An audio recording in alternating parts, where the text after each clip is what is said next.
What's up, y'all? How y'all feeling tonight? I'm super hyped. Can't wait for Justin.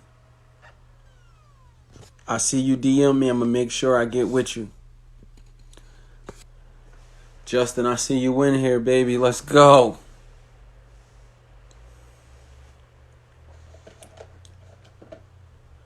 Here we go. Taylor Construction, I see you.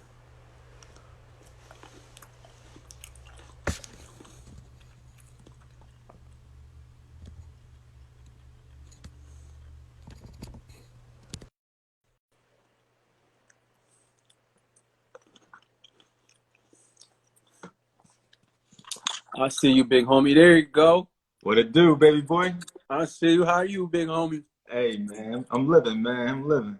I What's see you good? got that fresh cut. Hey, man, I'm a barber. I can't come on your live whooping.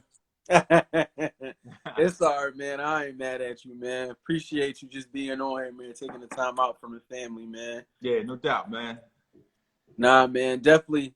So if y'all don't know, this is Justin, aka Just Capital Investments, the man, the myth, the legend. We're gonna give everybody a couple minutes to go ahead and tune in. If you can share this with at least 2 people, make sure you share this. I'm telling y'all, y'all not gonna want to miss this. What you been up to, man? Man, just trying to remember we talked about that flip I had started right when COVID hit. So we had the home inspection today. For real? So luckily didn't nobody call me. So I'm assuming nothing alarming went down. So we should be all right. Okay. You know, you never know what these home inspectors find, man. Yeah, man, they work for the buyers, so they gonna find something. Right. They Well, always I'm find. right. Well, I'm cool with that, but just don't don't heighten it more than it gotta be. Like, let's just tell them it's fixable because it's all fixable. Yeah. You know. So, but now other than that, and just trying to put my next play together, man. That's why I'm definitely interested in. I always get gems. No matter how many times I hear your story, I'm always getting gems. So, Always learning, man. what you Be a student of the game. You know what I mean? for sure, for sure. What you got work? What you working on now?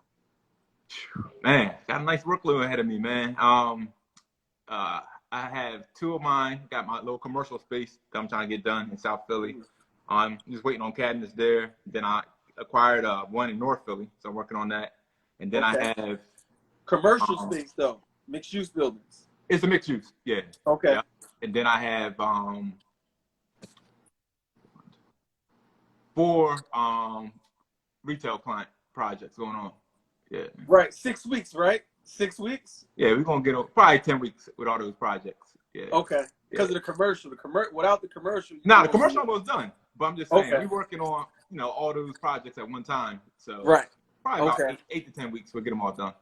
And look, but that's still impeccable. Yeah, yeah. Look, something like I get them done in 8 to 10 weeks. It's all right. Nah. Look, and you still got another what? That'll put you to what? September, August, For what? August. For what? Once you've done those, what's this about to be July? So put you at Nah. August. Well, some of them. I mean, most of them weren't done. Some of them were smaller projects. Like did a deck. We're doing like a finished basement, projects like that. So not all of them were full rehabs. So Okay, yeah. but you still got a couple months in a year to get going with the next lineup right after that. Oh yeah. I take on probably about 4 to 5 projects every quarter. Okay, Yeah, that's my cap, because with that and also my own personal projects, I don't want to overextend myself. I got you. Yeah. Well, we can definitely get started. It's 8:05, man. So definitely, if you can introduce yourself, let the people know a little bit about you, and just go ahead and give them some of the game about how you got started, man. How I got started. Okay. Those who don't know me, my name is Justin. On the gram, it's JES Capital Investments. My story, man, I go back. I give you a short version of my story, right? We only got an hour. So I started initially. Was exposed to real estate via wholesaling back in 2009. Made a $13,000 and thought I was basically on my way, right? But then the market crashed. The market crashed.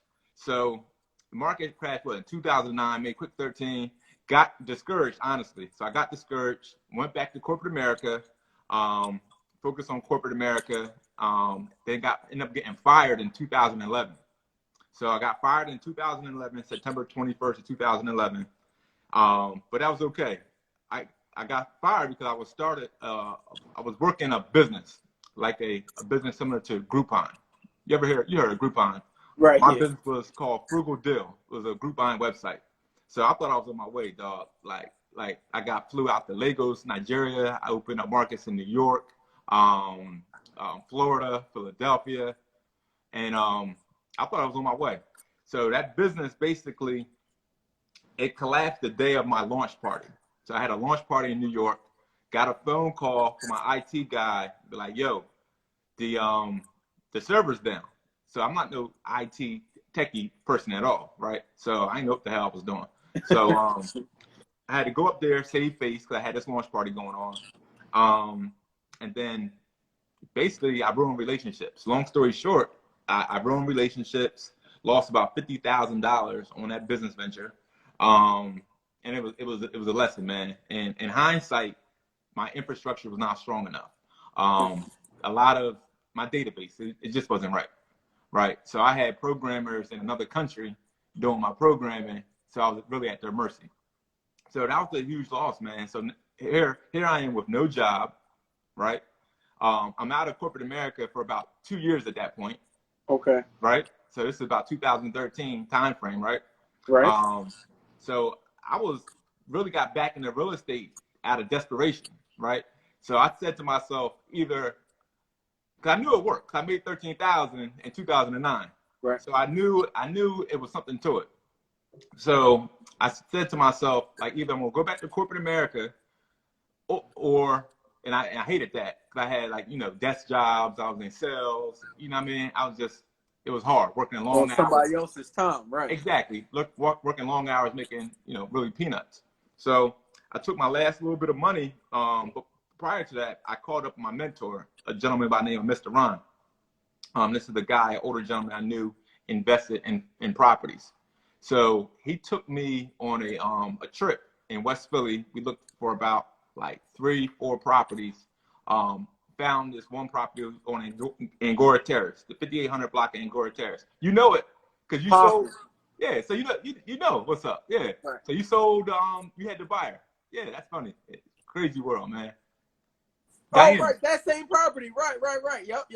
The one you flipped. Yep. Yes. Yep. So you know the story. And that house still giving numbers after she went and sold it a few years later. Are you serious? Yeah. Yep. She just sold it. She sold it last year. That's crazy. So check it. I got that property for $22,000. So can we start with that? How'd you get your first property? Because that's the first one, right? Yeah, this is the first one. This is my first flip. So I'm telling you the story right now. So with Mr. Ron, he took me. We found look at 3 properties. We settled on that one because that was really like a cosmetic rehab. Right, that's like nothing what I do right now. So all we did in that property, I think we upgraded the bathroom a little bit. We didn't even change the cabinets in the kitchen. Like new drywall, it was cosmetic, man. Right. Paint, right? So our partner ended up calling a gentleman, a friend of mine from back in my hometown named Earl. We went basically 50-50 because I didn't have enough money to buy the property and renovate it. So he put up 22, I put up 22. So we're all in this property about $44,000. Okay. Right? Then we fixed it up. At this time, I was like traveling back and forth from New York, so I wasn't hands-on. So I hired a general contractor, right? Right. That's what also made me start my construction company. I'll tell you about that too. So the general contractor basically took too long on the project, and I probably paid. In hindsight, I probably paid too much for that rehab, knowing I know now, right? Okay. So, we ended up selling that property for $93,500, as you know, because you was you bought the buyer. The buying agent, right? So after closing costs, seller's assist, because you negotiated seller's assist on me. We profited like $34,500. We split that 50-50. So I got 17 and some change, and he got 17 in our change, Right. plus our principal. Our 22 back plus 17 and 17 and some change, right? Right. Then from that, and from that, I transitioned to another flip, but I quickly started to buy rental properties in 2014. I started buying, a duplex. Okay. Yeah, and You bought that with cash, or you did like a FHA for the first one, for your first rental? for my first rental, it was all cash. Okay. It was all cash. It was all cash. I didn't even, honestly, bro, I didn't even know about hard money lenders. I didn't have a job at the time, so you couldn't go get a loan, a traditional yeah, I couldn't get a loan. Right, I didn't have income. I'm looking like I make $20,000 a year. Right, yeah, I mean, I don't have no job, no money. I'm broke, man. Right. Right. So what I was doing for money back then, man, was crazy. I was doing Airbnb. So I used to rent out my primary home and sleep in my properties I would renovate. Right. Because I'm broke, man. I'm just trying to make money. I was a notary, all types of hustles. You know what I mean? Right. Basically around the clock, just getting to it. Yeah, around the clock, just get to it, man. So I sacrificed a lot early on, man. I really did. So let's touch on a couple things. So getting started for you, what helped you get in motion, figure out some pieces, you seeked out an expert or somebody that you trusted to help guide you in the beginning. I did. That was Mr. Ron. That was Mr. Ron. Yep. Okay. And then from using Mr. Ron, working with Mr. Ron, you got your first flip. Yes. You say, yo, I'm going to get what I could use in my budget. Yep. You got that money raised up by getting a partner to help you bridge the gap for what you didn't have. Yep. You got it. Yep. And then from there, you sold that property successfully, took that and took the profit from there. You didn't go get no Balenciagas. You ain't go get a new Charger GT. You went, well, back then the Nissans was popping in the Crown Vic, so you ain't go get you none of that. Yeah. You went and bought another house, mm-hmm. a duplex at that, for income. Mm-hmm. So you technically could have lived in one unit, and then rented the other, or rent them both out and now recoup your money. Yeah. So what I did with my duplex, so early on I was leveraging private capital and my own capital. So I was giving high rates of returns to people, to my investors. I was giving like 30-40% rate of returns on our money. Okay. You see what I'm saying? So if someone would give me 50,000, I'm giving her 50,000 plus 15. Right. So it was just sweet. But my profit margins were so high on these deals. Like I was buying houses like on Walton Ave. I got that for 28, sold that for 98.5. Rodman, I got that for 18,000. I sold that for 110,000. But this was back in, what year is this? This is back in 2015, 2016. So that was the good days. Mm-hmm. That was before I even knew. I just knew I wanted to be an agent back then. Yeah. And I was trying to do the wholesaling. Mm-hmm. I didn't discover the bulls that own the houses is getting the big bag. Mm-hmm. So as I started being an agent and transitioning, then I learned about, stop trying to make this quick, fast money, slow up and use that money to buy the crib. So now it's like I'm hawking, but it ain't too many cribs. It's a little harder to find these 18s and these 25s. Somebody literally tried to sell me a house the other day for $10,000, where I got a house at that I know is worth $200. But come to find out, the deed is dirty. These dudes that forged the lady deed that died. Are you serious? Yeah, try to sell it to me. Yeah. It's still deals out there though, man. Like my recent acquisitions, I got pretty good deals on. But you gotta cut out the middleman. Sometimes, but sometimes like the two of them were good deals from wholesalers though. Okay. But they wasn't wholesalers trying to make what you were supposed to make if you put the rehab in. Yeah, exactly. Yeah. Okay. The property's was in bad shape. So okay. Yeah. So I guess from then to now, your process of finding these houses, can we talk about that? Yeah, absolutely. Yeah. So I have basically a 3-prong approach, right? So my bread and butter is mailers. So I spend money on marketing. Still old fashioned. Okay. So I do the absentee homeowners. You know, I blanket an area that I'm looking to target, so that still works. Old fashioned, the postcards, the letters, right? Also, I'll do network with wholesalers, right? So I build relationships. So I have wholesalers, and I also Instagram. So I'll post on Instagram, hey, I want to buy a house. Like my Right. last one, you know, someone, guy named Sean, he's actually on Instagram. He might be on this live right now. He Okay. got, yeah, I mean, gave me Right. that deal. So, and that deal, we got that. He gave me that deal for like 11,900. Nice, nice. Is Yeah, that the one you just closed on that you just yeah, posted? yeah, yeah, yeah, yeah, Okay. yeah, yeah. So I guess your strategy now, are you still flipping or are you primarily doing buy and holds? I'm a buy and holder, man. I mean, the last flip I probably did was with Malik. Okay. That's And probably like 2 years ago. I think we did one last year. We did one Okay. last year and one year before. Okay. Like we had a package deal the year before, and then the year before we did like another one. But I flip. I'm a bad seller. I'm a holder. I like to hold these properties, man. I love the rental income. Understandable, understandable. Yeah. So for you, your strategy is buy and hold, make money while you sleep, and then just keep adding each property up to the bag. So like, how did you, I guess for you, like what was one of your goals? Like how did you come up with the goal? Because I know one of your most recent successes is in the last 2 years, you bought 9, 10 properties for your daughter. Yeah, yeah, yeah. So that's funny. So it's funny. My wife is my biggest partner, right? So she had the job, and it's funny. Early on, when I met her, she was scared of real estate. Now she's so aggressive, right? She's, you know, we look at our money like a hot potato. Like we don't want to have, we don't think you don't need a huge savings, right? Right, We want our money to keep working for us. So right, when we make money, we constantly put it out, right? So once we hit our number and we attain financial freedom, now let's set up our daughter and set her up for life, right? right. So our goal was to come together, right, and save, and start acquiring properties. And the way we do it, our thing is we focus on cash flow. We're not focusing on, you know, units or doors like that. We focus on a cash flow number, right?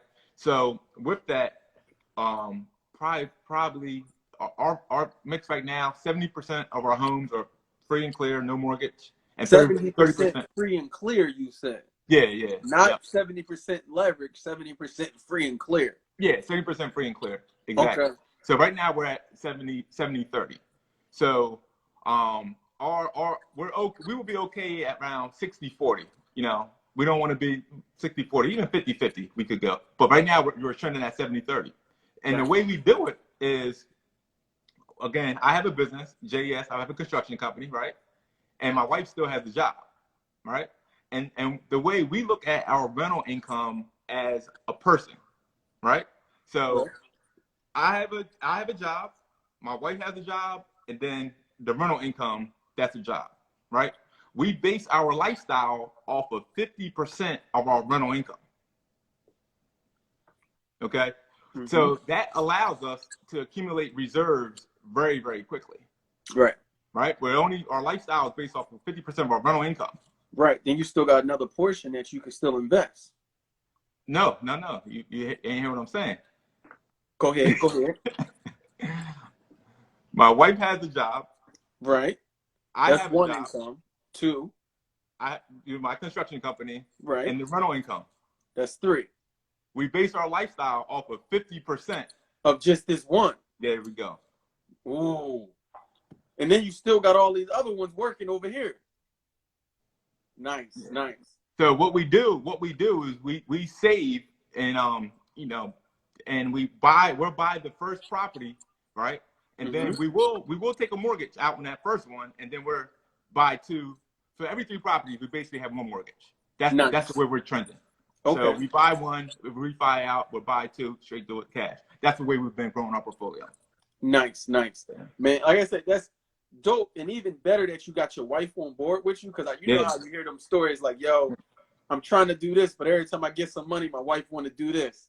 Or my wife don't want me to spend the money because she's scared we're going to lose it.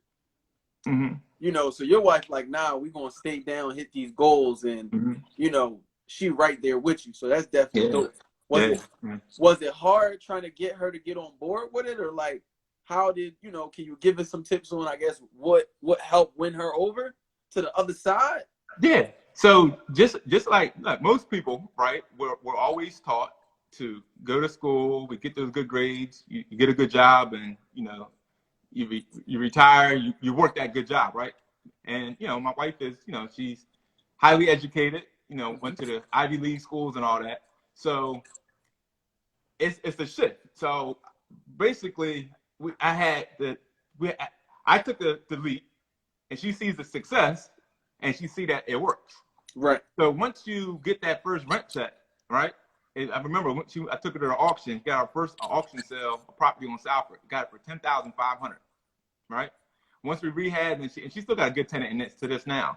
So you start getting that first rental property, and then 2, then 3, then 4, then 5, and keeps going. Then it compounds. So once you see that, it's just, I mean, you become a believer. It's limitless, Oh right? yeah, yeah. And I tell people that all the time. Like my first goal, and anybody on this who's watching me right now, you want to identify your expenses. And I started small, right? Okay. I was like, man, what property do I need to pay my mortgage? Then it went to paying my mortgage and paying my car note, right?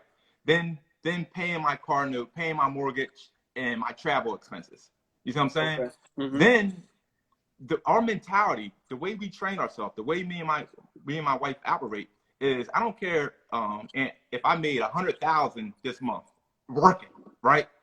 If my rental properties, that third person can't afford that new car, that new house, that new vacation home, that new travel, we can't afford it.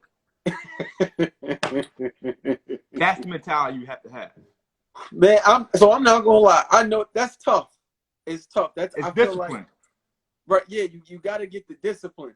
But I'm like, I know, just talk to the people maybe coming from the still working on, because that's like an internal thing too. Like people don't it's a discipline, but it's more of an internal thing to turn off your wants versus staying disciplined to strictly your needs. So like, can you? Yeah. Go ahead. So I was saying, so can you talk about just how you kind of curve that? You know, because like you said, especially doing what we do in real estate.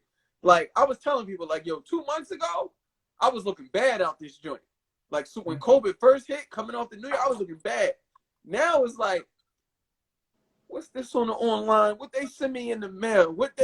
No, but I gotta put it away. So just, can you talk about sharing how you got your mentality, that discipline too, where you so locked in, where now it's like it's quadruple discipline. Dude, because in I it's just like I look back at much money that I blew. Like I was very materialistic, right, in my younger years. Chains and watches and you know, rims and on my car, all that stuff, right? None of that stuff matters, right? Society teaches us to be consumers.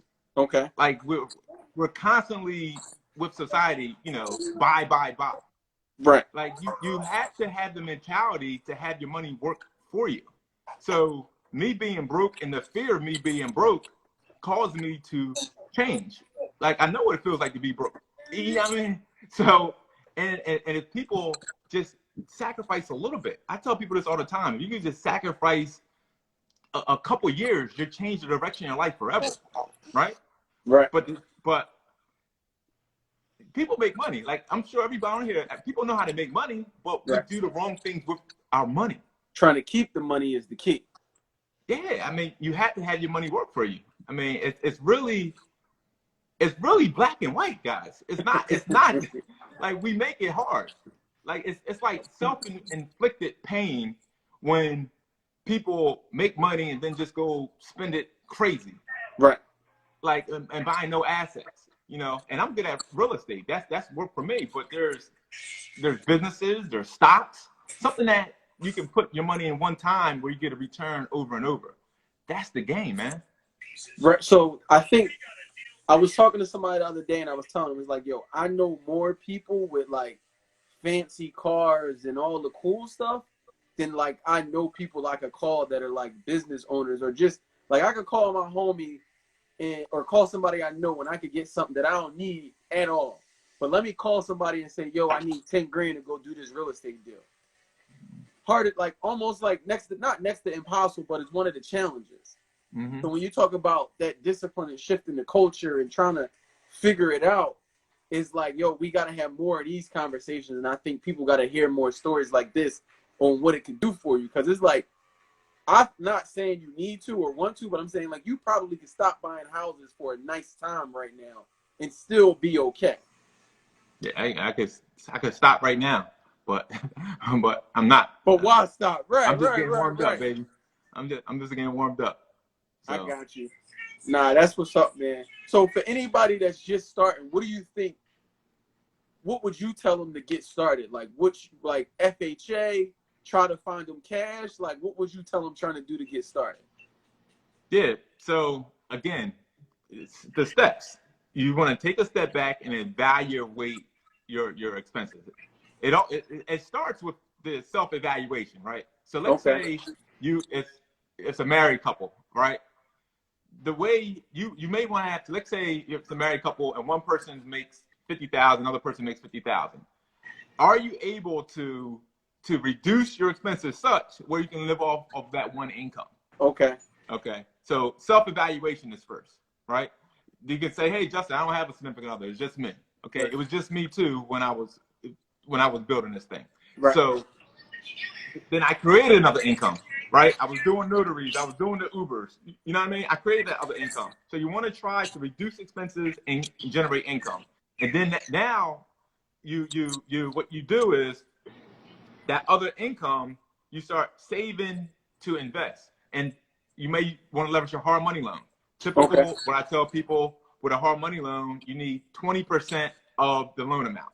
Right. What that looks like is this. Let's say the total loan amount is $100,000. The hard money lender, is going to finance most of that. But the 20%, how I break that down when I tell people that 20,000, 20% of 100, using this example, you're going to have closing costs, right? Hard money lenders are going to charge you 3% on average.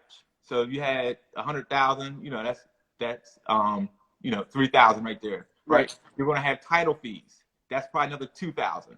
There's your 5,000. And then you're going to have you want to have your appraisal fees, right? Right. Appraisal fees probably about 500.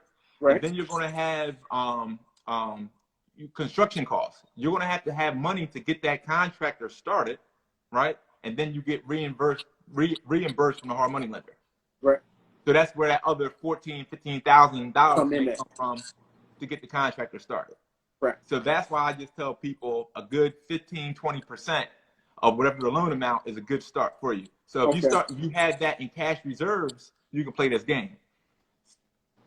I was going to ask, so even with, say if you don't have the cash reserves, are you a fan of using like a line of credit or a credit card to bridge the gap?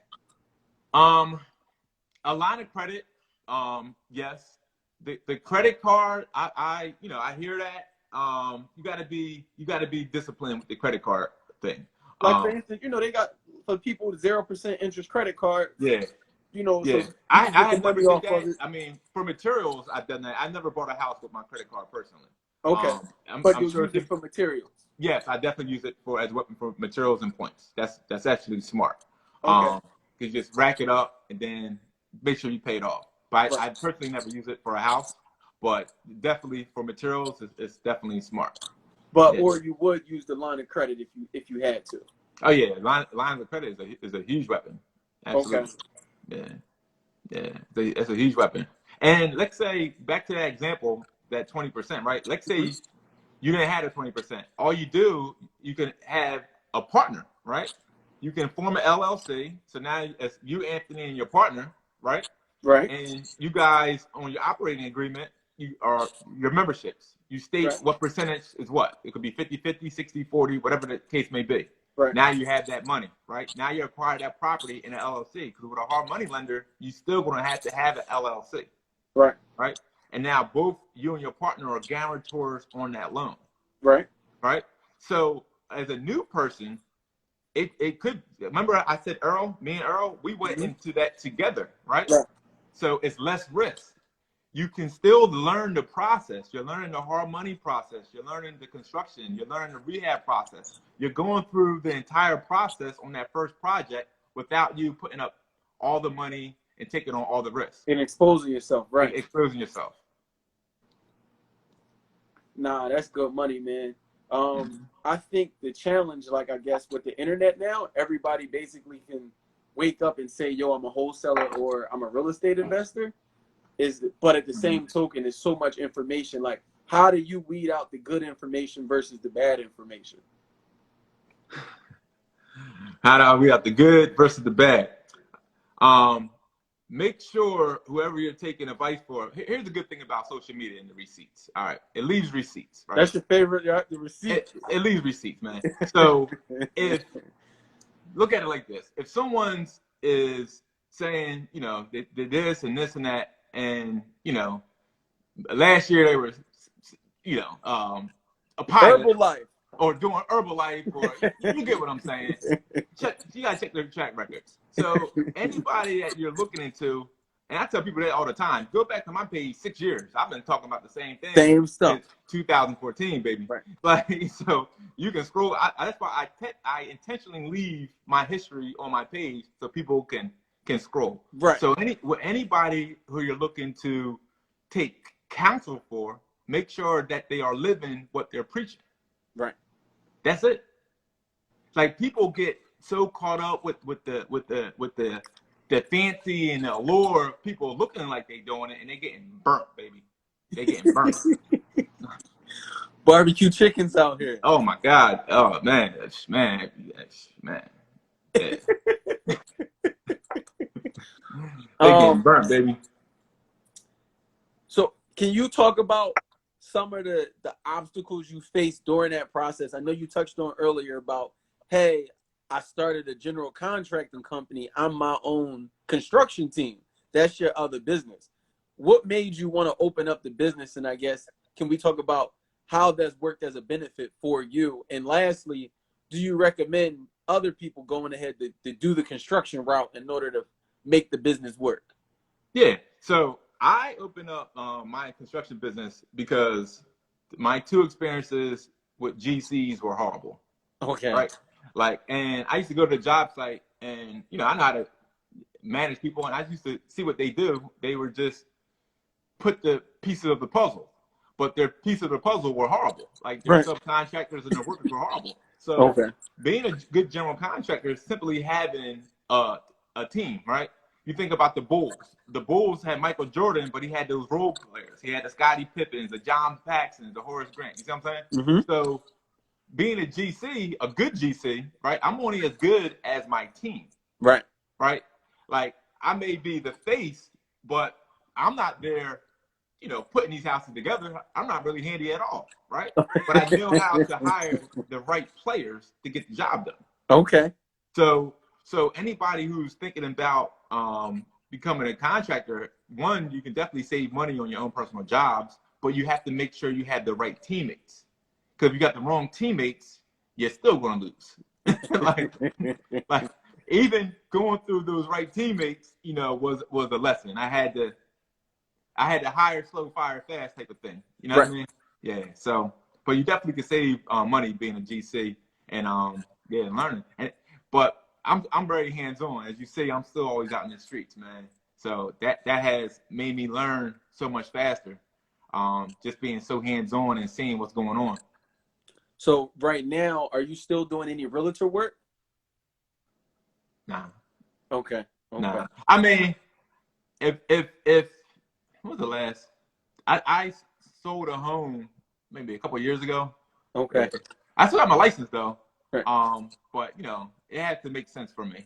Now, understand. But not the everyday drive you around. Let me let you see a house till you fall in love with it. Nah. It's now when you out there, you got your realtor license really just to be hunting. That's a way for you to get access. To get comps. Yeah. Okay. What else? I had another one for you. So in the next 5 years, I guess, can you share maybe where you see your business going? Yeah. eventually I probably, honestly, man, will get to a point where I'm just working on my own projects and not doing GC work. So probably, yeah, in the next 5 years, yeah, I probably would just be doing contract for myself, my own Okay. project. It all Right be now, in-house independent. yeah. Right now, I might take on a couple. It would have to make sense, but I'll eventually going to get to the point where I want so many houses of my own that I'm just working on my own houses. So that's where I see it going, in the, next 5 years, honestly. Got you. And then can we kind of figure, I guess, talk about also some other alternatives in regards to, again, for people trying to get started. So like if you're not going to use hard money, what might be some other ways that they can use to get started? Yeah. Private capital, man. Like couple properties I did leverage people that have 401ks. So self-directed IRA. This one woman had a self-directed IRA and took the money from 401k, gave it to me to invest. So private capital is a huge source. Or even maybe your own personal 401k, right? If you're not getting a return, the stock market is up and down, right? It's volatile. Right. So you can maybe leverage some portion of your money from your 401k to get started Okay. in real estate.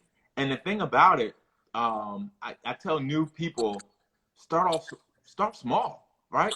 You can learn the same on a $300,000 building, just as you can learn on a $20,000 building, Right. right? The process is the same.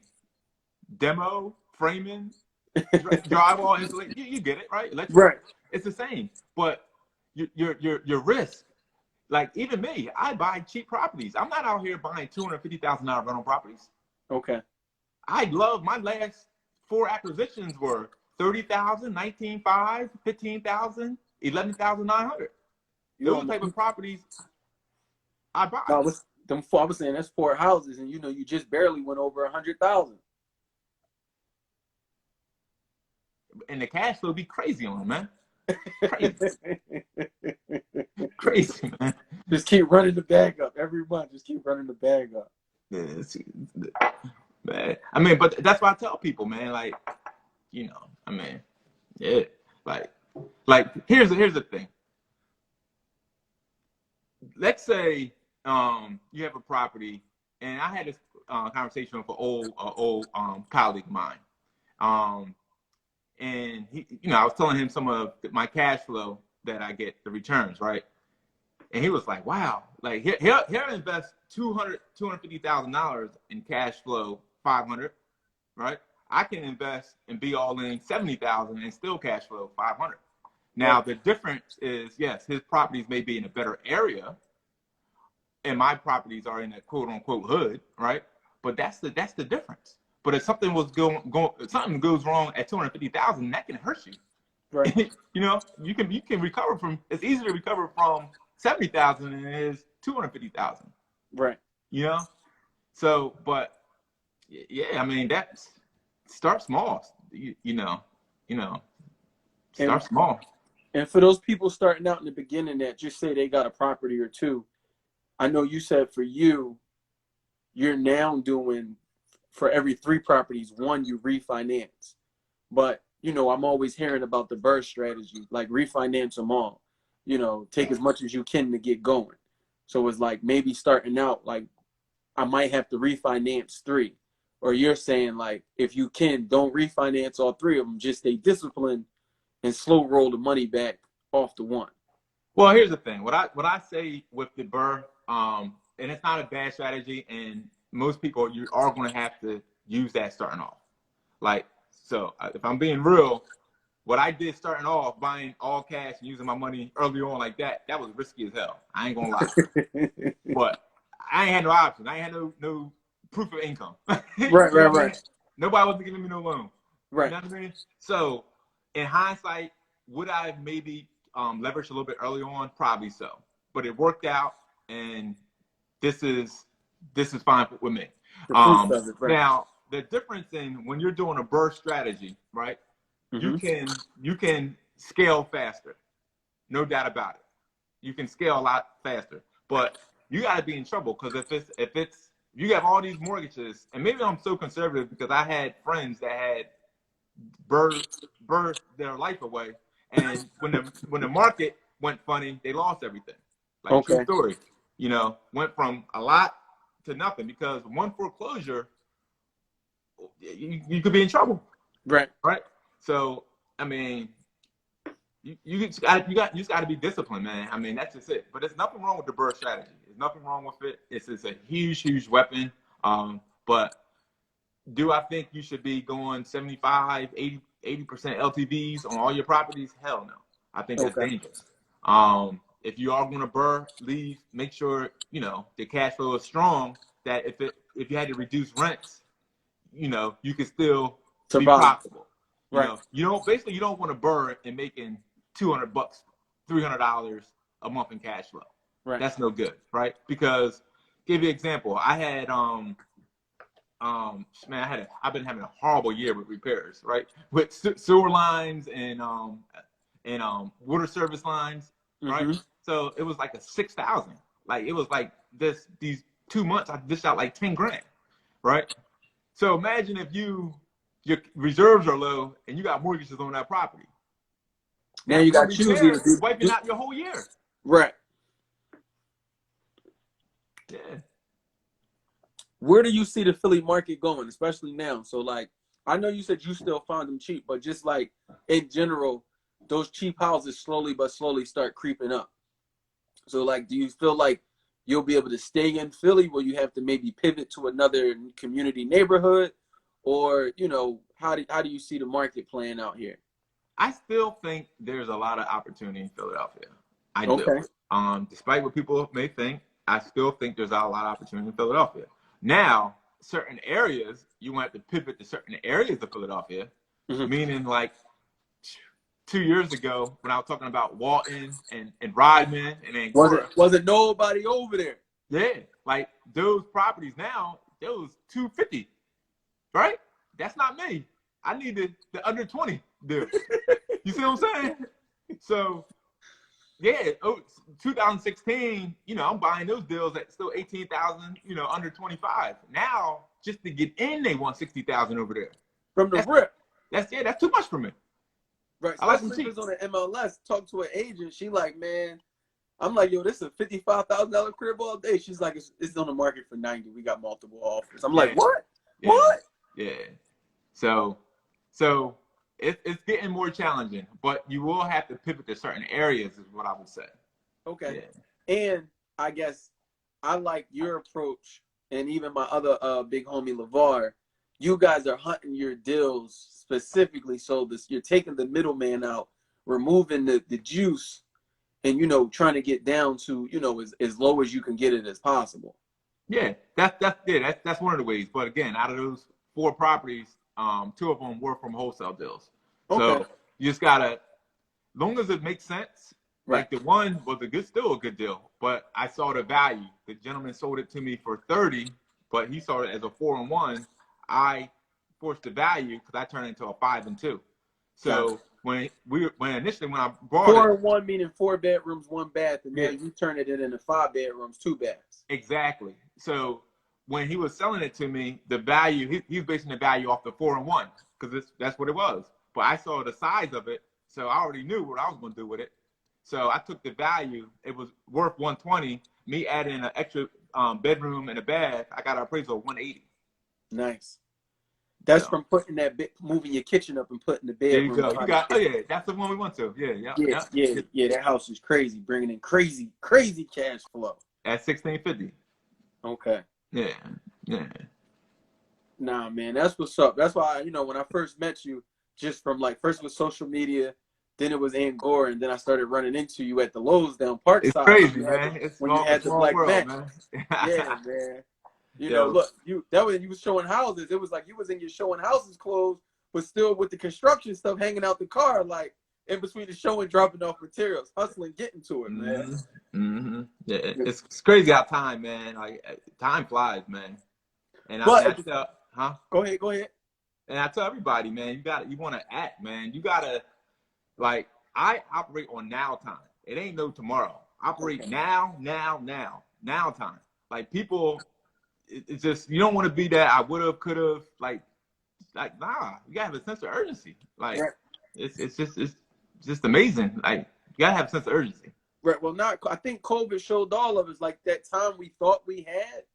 Mm-hmm. Like, and then they said no, like y'all can't go outside. Like people out here getting sick. Like your best option is to stay in the house and just chill. It's like I thought I was about to go out here and be a real estate investor. I thought I was going to go get my get my rental, or if you got rentals, you just sit and letting them stay, stay vacant. It's like, nah, like you thought you had that time. Nah, like you said, I love it. Urgency. And like my man Al saying, Camden, he's like, yo, you got to do better, people. Get to it. You got to do better. It ain't no I will, I would. No, do it now. Just get it done. Yeah. It's just fair, man. It's fair. And that's what I'm trying to do with my my coaching, and when I'm out here. Whoa! You said your what? My coaching. Then you brought it up earlier, and I was gonna bring it up. So now you gotta tell the people about your coaching. Nah, man. But yeah, I have free sessions on Sundays. WhatCollegeNeverTaughtMe.com. To enroll into my academy, you have to apply at daywitjay.com. But it's basically, man, I'm trying to teach people everything that traditional education failed to teach us. You're not going to learn about real estate. You know what I mean? They're giving you econ classes and teaching you algebra, and it's not real world applicable things to life. It's just crazy. Like I'm on a mission to try to help at least 10,000 people become financially free. Period. Nice. And that's my mission. And I'm going to only be able to do that is Day Wit Jay. So just DAYWITJAY.com. Yeah, let me see if I can do it. Can I do it? I got it. You can, but I got it in there. Day Wit Jay. Nope. Nah. You type it. Go ahead. You type it. You type it in. Yeah. Or it's in your bio. Is it in your bio? Yeah, it is in my bio too. So hit the link in his bio. Make sure y'all get with him. There you go. It's daywitjay.com. But okay. Yeah. Daywit. Yeah. No H. But yeah, man, it's just like the universities and the college educational system. It's not teaching people this, man. It's not teaching people the importance of credit. It's not teaching people the importance of assets, right? Ownership, business, stocks. You see what I'm saying? So it's just not, I'm not just teaching real estate, I'm teaching about life. Right. Right? Yeah, teaching about a mindset, right? How you can make this bag of money, but have the discipline not to go blow your bag of money. Right. Not to go get that big screen TV, that Louis bag, this, all this other crazy stuff that holds no value, right? And it's okay to get those things, but let your assets buy those things, not earn money. Assets. And I swear to you, life is going to get so much easier. You're going to be so much happier, and you're going to thank me later. I promise you. Seriously. Now, so your class, free on Sundays, what time? Oh, 6 p.m. 6 p.m. on Sundays. And then you also can enroll in your coaching. And can you just give us maybe a snippet on, I guess, what can they expect from your coaching? Yeah, so I had basically 3 different services I offer, right? And I'll talk about that on my free webinar, but it's 3 different packages for caters to every budget and every experience level. So my top packages, I cover everything. Basically, I'm going over my 6-7 years of experience, from getting your LLC, from learning wholesaling and learning marketing. It's basically over 100 lessons of information, right? Fix and flip, how to estimate repairs, estimating materials, funding, hard money, private money, 401k. That's a lot of information, man. I can't. I'll be here all day talking about it. Okay, all right. But they know to hit the link in your bio if you want to find out more information. And I can tell you my testimony. I went to a Day Wit Jay. I went with one of you. This was when we was able to have the classes in person. And game changer, from the forums that I got from you about just trying to find sellers, like when I send the postcards, and then even some of the documents you use for your leases, I'm still using them. Yeah, that's all in the course too. I put all that. I basically packaged that plus some. Okay. You know what I mean? They gave them a little more heat. Yeah, because the Day Wit Jay was just one day when I used to do it in person, right? The course is basically 30, depending on your package, 14, 30, and 60 days. Okay. He said, and it also comes with, group coaching and also the ability to have one-on-one depending on your package. Gotcha. Yeah. And so you got something almost for everybody, wherever you at. You trying to help the people. I'm trying, bro. It's hard though. It's hard, baby. Nah, man. It like you said, it's hard, but they gonna catch on. They gonna see, because people see you out here moving, and they see how you doing your thing. You putting the work in, but it's paying off. Yeah, it's paying off. I ain't in these dirty houses for my health, baby. And it's not me. Anybody that you see out there that's doing it, it's a reason that they're doing it. Are doing it. We ain't in these dirty houses for our health. Got you. Yeah. Well, we got 10 more minutes. Actually, I had most of my questions answered, but we got 10 more minutes. I'm gonna look in here and just see if you got some questions. Go ahead. Man, that's flying here. He's just flying around. Crazy, man. Somebody asked, what does it take in order to get your GC license? What does it take to GC? Well, believe it or not, you don't have experience. You need to have liability insurance, right? And then you have to go and register with the state. That's really all you need. Okay. And that's the state GC license I'm talking about right there. Can you share on one of the things, I guess, that makes it easy for you to be a landlord? Like, how do you set your landlord system up so that it's not a thing that bothers or that's a burden on you? Yeah. Because I can imagine trying to manage all of those rentals and you still rehabbing property. So, like, how do you set those two up so that they're not, conflicting with each other? Yeah, good question. So I believe to be a good landlord, and people ask me, some people say I don't want to be a landlord, right? And I tell people all the time, I may have 40 hours a year worth of issues, right? Okay. 40 hours a year worth of problems. Meaning, I try to provide a good quality product to the residents of the properties. It looks new, like the properties are new, right? So that's gonna leave very few service calls. Okay. It shouldn't be really too many service calls if I'm doing everything new plumbing, right, new electrical, new heating. It's a brand new house, new roof, everything's new windows, new insulation, right?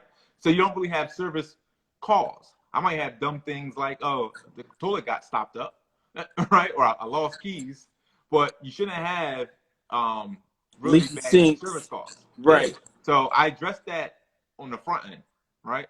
So that's pretty much it. Okay. And I also build a good relationships with my tenants, man. Like, you're self-managing? I self-manage all my properties, yeah. Okay. Yeah. Can we ask, are there any like resources on like what apps or what are you using to collect all the rents? Oh yeah, so what we do, and that's what my wife helps manage that, right? Right. But we basically we take Venmo, Cash App, or I have a deposit account number set up just for my rentals. So okay. I give the tenants that account number. So I do not take no mail. Don't mail me no check. I don't want no excuses, no snail mail. Don't mail me nothing. You can go to the bank or Cash App or Venmo. That's it. You got 3 options, and we made it all feasible for you because the bank opens 7 days a week almost. There you go. Ain't no excuses. Right. Yeah. No check though. Don't have nobody mailing you checks because that's an excuse for them to be late. Got lost in the mail. Nah, none of that. Right. Or look, don't cash it till Friday. I'm gonna give it to you now, but don't cash it till Friday. Yeah. Nah, man. Like I said, I definitely appreciate you, man. Y'all definitely doing y'all thing. I know I told myself this year, like once I get through a couple of these flips, I was getting back into the rentals. So, I'm like I said, got my book. Actually, it's over here on my bookshelf somewhere. Actually, so I'm still diving into it. Like I said, crazy, man. Rotating them jewels that you gave me, to put that in my arsenal, man. So somebody asked, are all your rentals in the LLC or your personal name? Mixture of both, actually. Yeah. And I was strategic, actually, putting certain properties in my personal name because I knew I was going to want to get a home equity line of credit on them. And it's easier to get a HELOC when the properties are in your personal name and you're the guarantor rather than your LLC. A HELOC, home equity line of credit, exactly. Okay. So that's different. That's different than a cash out refi. Gotcha. So with that though, I guess you got to be strategic in knowing what position and what's the best benefit for you on that deal. Exactly. You got to know that. Yeah, you got to know. And I did that purposely because I knew certain properties I would want to get a home equity line of credit. The ultimate goal is to become the bank where you don't need to leverage hard money lenders. Right. Yeah, and that's the goal. And Like I very, very seldom use hard money lenders. Gotcha. But the dope thing is, like you said, I don't think people like picked up on that.